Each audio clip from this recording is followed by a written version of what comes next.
We are gathered in the Oval Office for the National Religious Freedom Day, something very important and very special, and special to me and the people that are gathered around me. This afternoon, we're proudly announcing historic steps to protect the First Amendment right to pray in public schools. So you have the right to pray, and that's a very important and powerful right. There's nothing more important than that, I would say. We're joined by the Secretary of Education, Betsy DeVos, Deputy Attorney General Jeffrey Rosen, and students and advocates from across America. And advocates they were. They've been calling and writing by the thousands, and you're representing that large group of people. In a sacred principle of our republic, that government must never stand between the people and God. Yet in public schools around the country, authorities are stopping students and teachers from praying, sharing their faith, or following their religious beliefs. It is totally unacceptable. You see it on the football field. You see it so many times where they're stopped from praying, and we are doing something to stop that. Tragically, there is a growing totalitarian impulse on the far left that seeks to punish, restrict, and even prohibit religious expression. Something that, if you go back 10 years or 15 years or 20 years, it was unthought of that a thing like that could even happen, that anybody would even think of something like that happening. That is why today my administration is issuing strong new guidance to protect religious liberty in our public schools. The right of students and teachers to freely exercise their faith will always be protected, including the right to pray. So we call this the right to pray. Is that a good idea? Good, right? You like that, right? 9 federal agencies are also proposing new rules to roll back discriminatory regulations. So we have rules to roll back discriminatory regulations on religious service organizations. And earlier this afternoon, my White House released a new memo to make sure federal funding is never used to violate the First Amendment, which is a very big deal.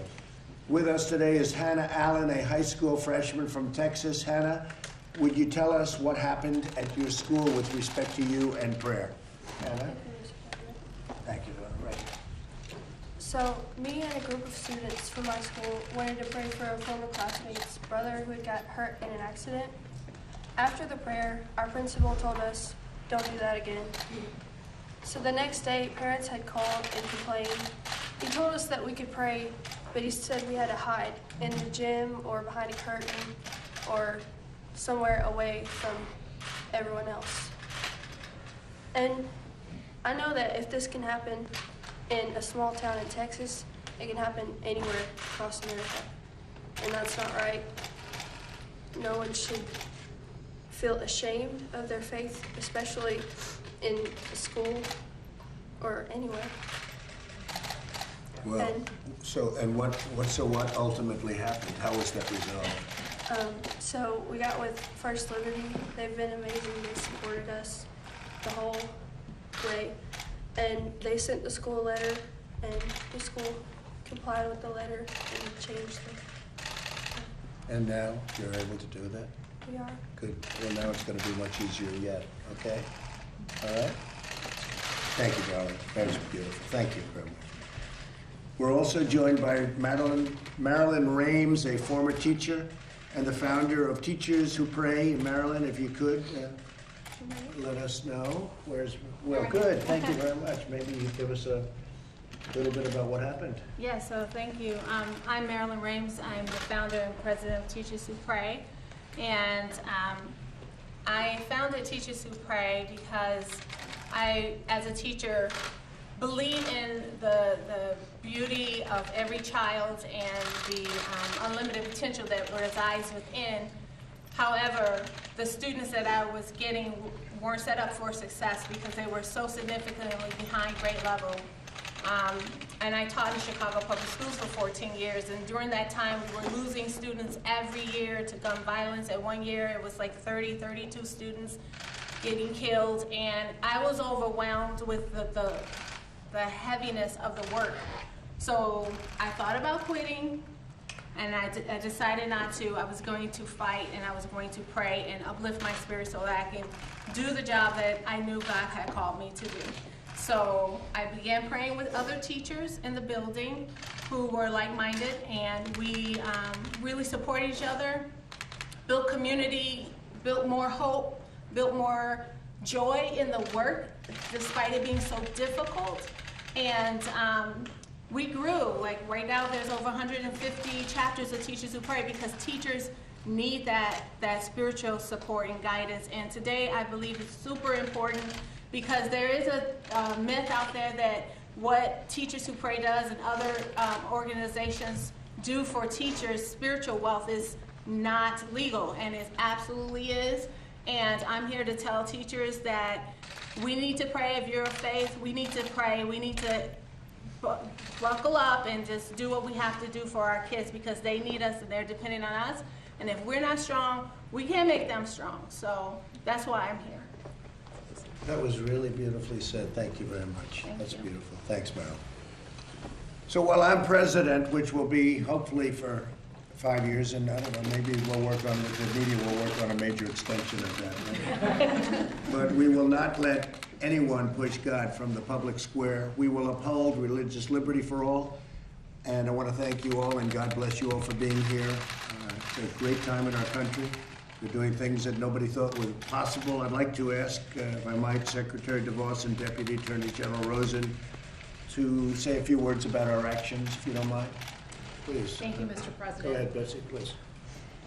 Thank you for your leadership, your courage, and your friendship to people of faith, especially our nation's children. Too many misinterpret a separation of church and state as an invitation for government to separate people from their faith. In reality, our Constitution doesn't exist to protect us from religion. It exists to protect religion from government. The First Amendment affirms our free exercise of religion, and we don't forfeit that first freedom to anyone or in any place, especially in public schools. After all, it's been noted that as long as there are final exams in schools, there will always be prayer in schools. But thanks to your leadership, Mr. President, today we remind schools of the law with respect to religious expression, something that hasn't been done in more than 15 years. And where there are violations, we now make clear that the law requires states to establish a clear process for students like Hannah and Michael, William, parents, and teachers like Marilyn to report them. It also notes that the law directs states to tell us about any and all complaints as well. This administration and you is and always will be committed to ensuring all believers have the freedom to learn, to pursue our passions, to use our talents, and to live in accordance with the unique purpose that God has called us each to do.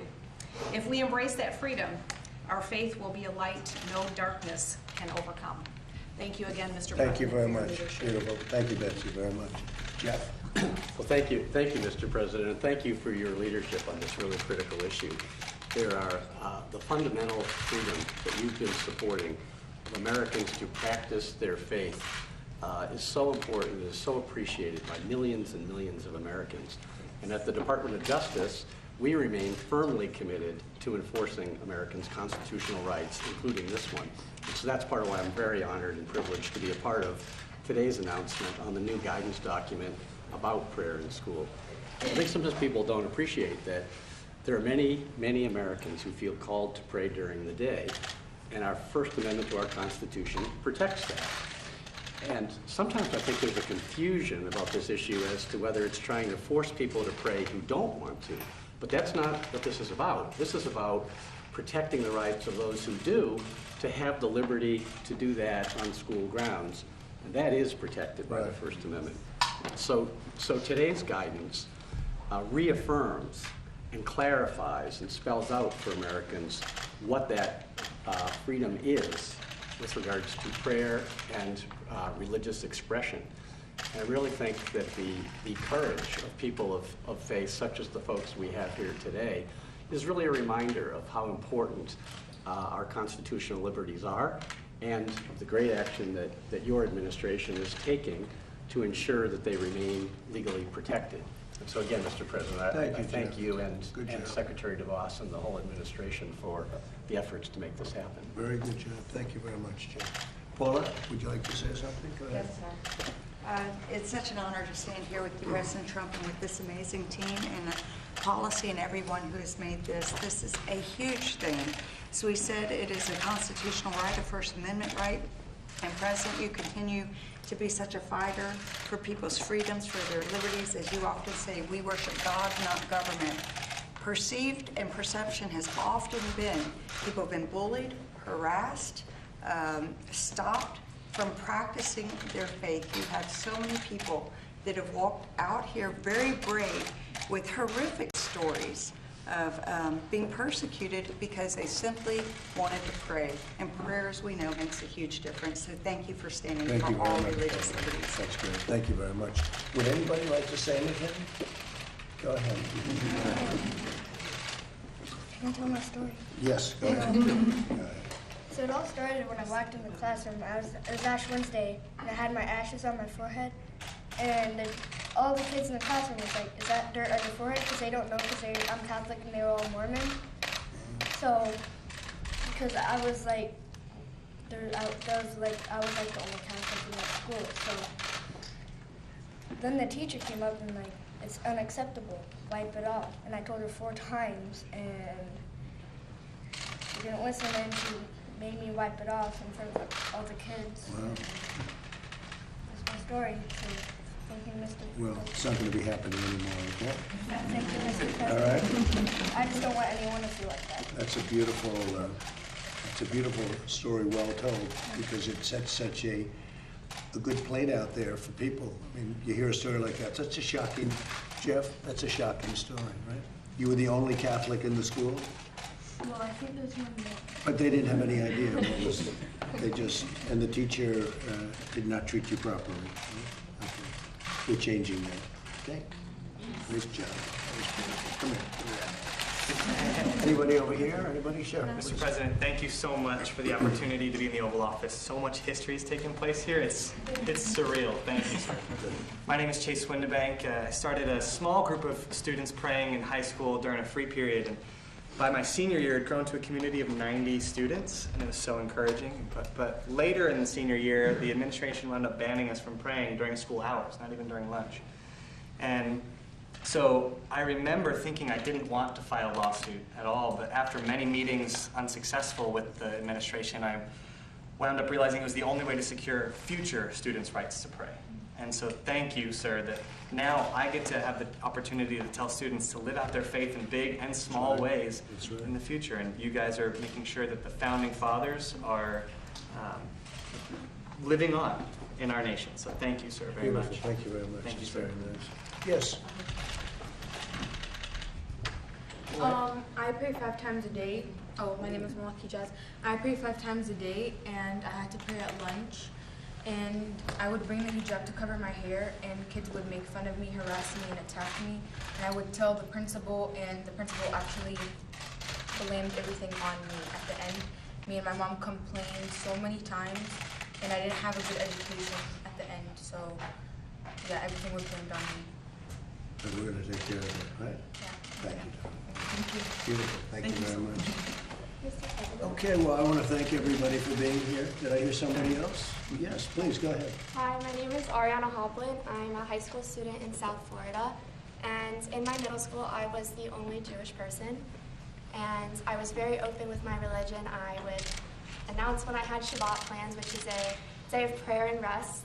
And when we started our Holocaust unit, it ended with everybody being nice to me because I spoke out about it. And I wanted to inform people, and I wanted to help people learn. And the students started to write swastikas on my belongings, on my arms. I was pushed and shoved in the hallway. They even went so far as to take my face and put it on Anne Frank's body. And it was sent around to 3 different schools. And I was terrified to say I was Jewish. And that should never be in anyone's mind. Anyone in school should be able to say, I am whatever religion I am, and I practice this, and I believe this. And it's been 3 or 4 years since middle school. I'm a junior in high school, and I've continuously fought for anyone to have the right to exercise their constitutional rights in school. And I just want to thank you so much for everything you've done, and for Israel, and for everything that you've truly done for all of us. Well, thank you very much. So beautiful. Thank you. It's working out better now, or is it sort of similar? Yes, Better? my high school is extremely supportive of me. I go to Wellington High School, and they've helped me be a leader in the Jewish community now. Well, this is going to help too. Thank you. Thank you very much. Mr. President, Coach Yes, Kennedy, we Coach? talked a few times. I coach up over in Bremerton High School Right. in Bremerton, Washington, and I was fired for praying after football games. Right. And it's just so nice to have First Liberty representing me and having a president that has the guts to stand up for us. So I appreciate it, sir. Thank you, Coach. Hoorah. Good coach, too. He's a good coach. Mr. President. Thank you all very much. Yes. My name is Emily Cheney. I'm a sophomore at Eastridge High School, and I started a prayer locker at my school, and it really helped a lot of people who had different prayer requests. Just Where do you come from with that beautiful accent? Where do you come from? Pikeville, Kentucky. Kentucky. Oh, we love Kentucky. We love Kentucky. I started a prayer locker at my school, and it helped a lot of kids who had many different prayer requests, just to let them know that someone was there for them and cared for them. And Americans United for Separation of Church and State sent a letter to our Board of Education that the prayer lockers needed to be taken down. And whenever my teacher told me and my school was notified that I had to take my prayer locker down, I was heartbroken, because I had like 10 prayer requests a day, and that was, I just feel like it really helped move in our community and our schools. And I'm just so thankful for you and all you've done. Thank for you me. very much. Thank you. Say hello to everybody in Kentucky for me, okay? And beyond. And Thank beyond you. Kentucky. Okay, we're all Mr. set? President? Yes, please. Go ahead. I come from a heritage and from a faith persuasion that every day of my life from childhood to now is grounded in faith. And it is my belief that had we not had that freedom to exercise that faith, we would not be where we are today. And so for that reason, we look at this moment as epic and an opportunity to return to where we had one time been, the opportunity to freely express ourselves and to share with others who might feel the same way, Right. how far we've been brought and how far we must come through faith. Beautiful. So nicely stated. Thank you very much. You were going to say something? Yes, Mr. President, I want to thank you. Eric Buer with Gateways to Better Education. And these guidelines haven't been updated and reissued since 2003. Right. And when we saw that and contacted the Department of Education, we were so gratified of the response from Secretary DeVos and others under staff that said, yes, we need to address this and update these. Other administrations should have done it every 2 years, and it hadn't been done. So thank you so much for stepping up and really supporting religious freedom in schools. Well, we covered a lot of territory in here, as you know, because you're right, it's been many years since they were updated. It has. So I think it's very important. Well, thank you all very much. Go ahead. Yeah, Mr. President, tell me a little bit about what many folks, especially folks of faith, view as a culture war out there. Prayer, a lot of things going on in society. What are your views on this cultural war that we hear so much Well, it about? is a cultural war, and you have two sides, and you have a side that believes so strongly in prayer, and they're being restricted, and it's getting worse and worse, and I think we've made a big impact, and we're loosening up a lot, and I want to loosen it up totally. But you have things happening today that 10 or 15 years ago would have been unthinkable what's happening. Taking the word God down, taking the word Christmas out, you know, I think we've turned that one around very good. I think we've turned both of them around very good. But we're not going to let it happen. We're never going to let that happen. And we're fighting it hard. You know better than anybody, we're fighting it very hard. And we're opening it up, and we're opening it up again. So stories like you hear, but so many other stories, hopefully in the future you're not going to be hearing too much about that. Okay? Thank you. Good question.